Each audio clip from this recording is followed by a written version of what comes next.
Welcome back to Eagle Interview Golden Eagles. My name is Kaylin Moran and I'll be your host. Today in the studio we have the coordinator of fraternity and sorority life, Miss Hannah Scott Back.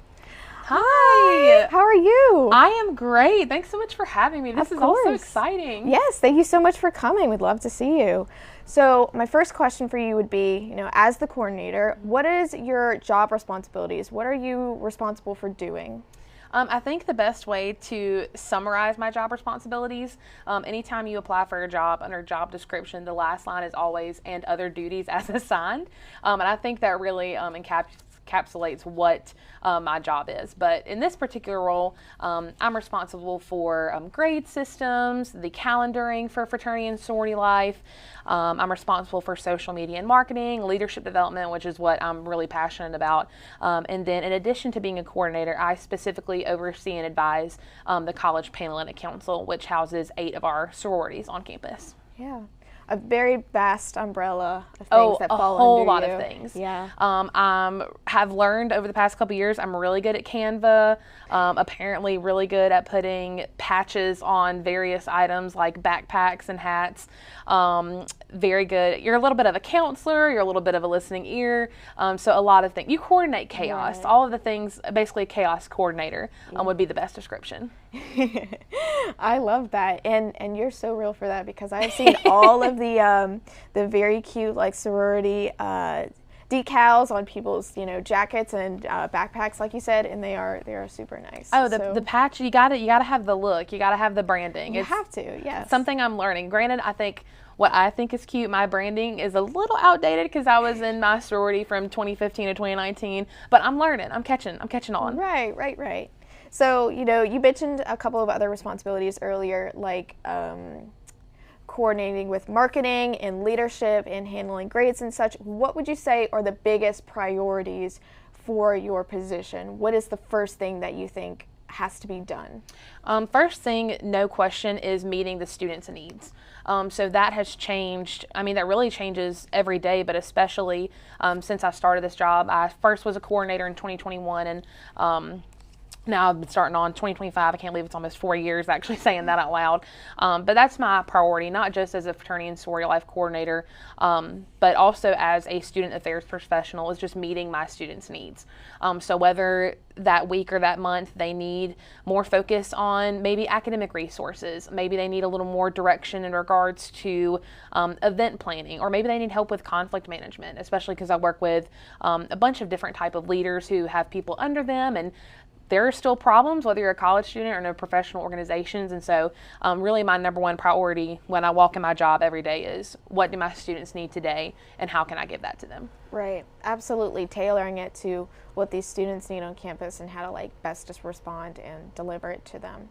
So what would you say is the overall impact of Greek life? Because there are so many responsibilities that go into it, and everybody maintains their duties in such a good professional way to deliver the best representation, the best activities and stuff on campus. How do you think overall having Greek life like that impacts USM's campus? Yeah.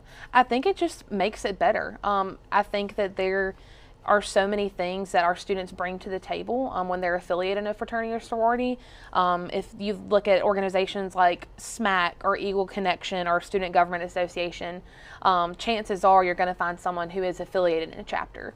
And the things you learn in your chapter, whether it's personal responsibility, social responsibility, I mean, heck, even time management, you can bring that to other students and other groups on campus and not just leave it in your chapter. Mm-hmm. And so we just our community embeds itself in the larger Southern Miss community, and I really think it just makes it more robust, provides a strong foundation, and definitely makes it better. Right, absolutely, because there are so many different, resources and outreach on campus, from Greek life to the students to whatever regular population there is. And you're right, they are so involved in the community, and it's really nice to see news stories and stories in the student print about, sorority had a fundraiser and they're inviting more people to come, or the fraternities, that little area outside Walker Science where they're always, parked out there. It's really nice to see them get involved in the best way possible and, spread a good feeling around campus. Yeah.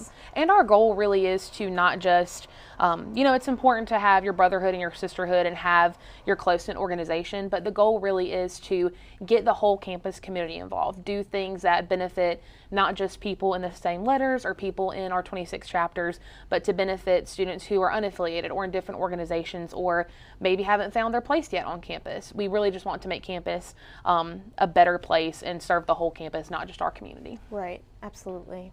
So as far as that goal, what other goals would you like to see for Greek life for USM in the future? How do you hope to see, students and organizations grow? Yeah. On the logistical side of my brain, I would love to see Greek life grow overall. As I mentioned earlier, I was in a chapter here at Southern Miss from 2015 to 2019, and we had very different numbers than we do now. And it's still weird to say in a post-COVID world, but in a post-COVID world, specifically in a Bama Rush Talk world, we're kind of seeing our numbers dwindle a little bit. But last year, we started to see kind of the uptick in, okay, our membership numbers are looking like they used to 5-10 years ago. And so that's kind of one of the first layer goals that I would love to see in the community.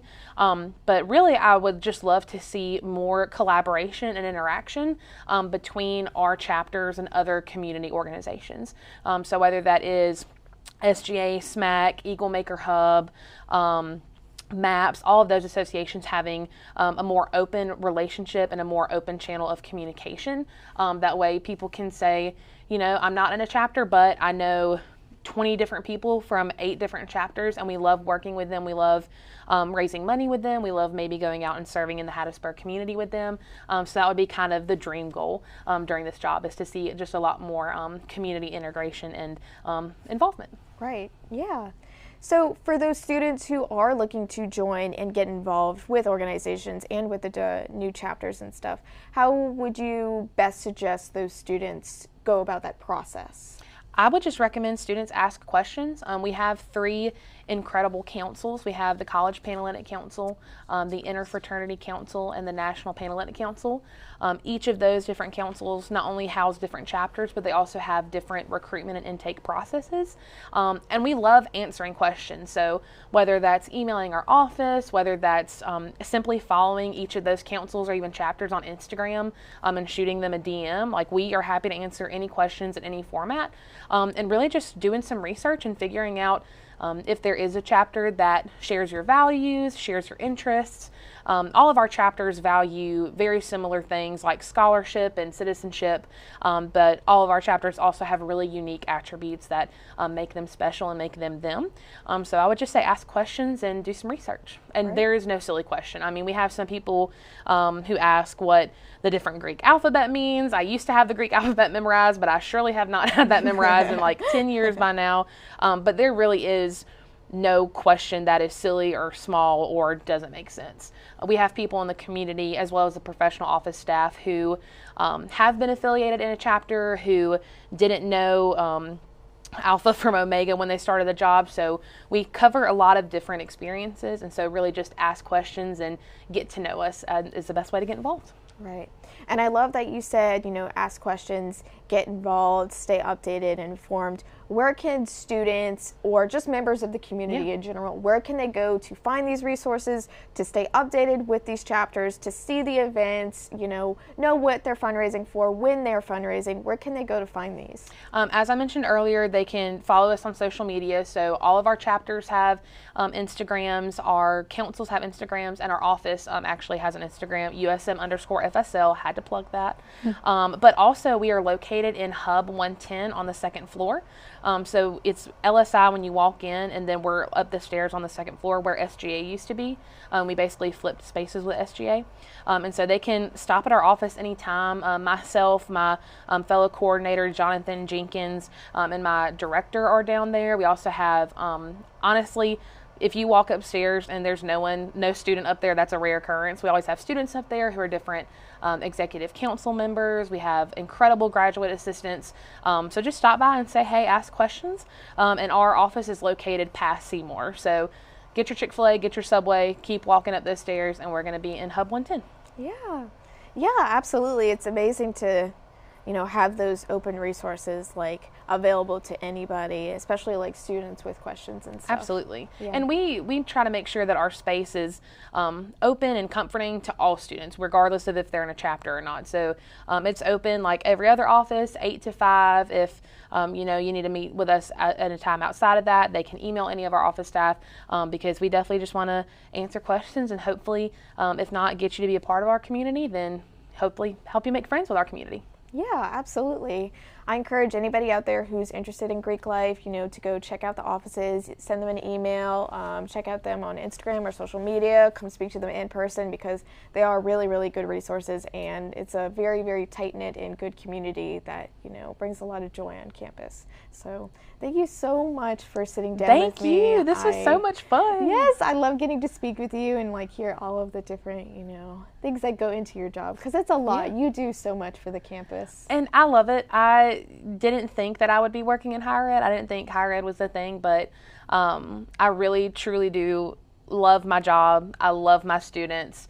Even just getting to interact with you and our people working in the back today, this is just why I do what I do. So this really has been so much fun, and I can't wait to tell my mom.